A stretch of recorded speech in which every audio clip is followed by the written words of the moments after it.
suis chef du département empreinte digitale à l'IRCGN.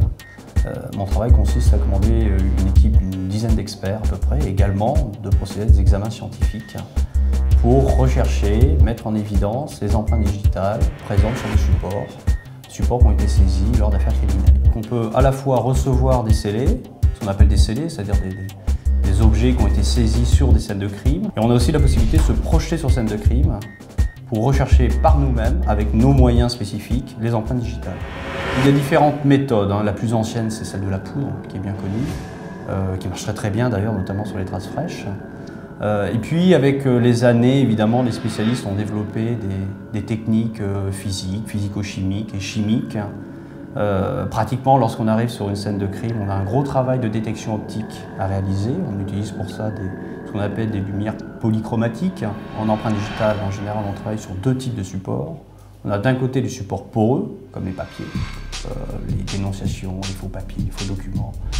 On a ensuite les supports non poreux, comme les armes à feu, plaques d'immatriculation, verres, tasses et autres. Notre travail donc consiste à fixer les sécrétions laissées par le doigt d'une personne sur un support.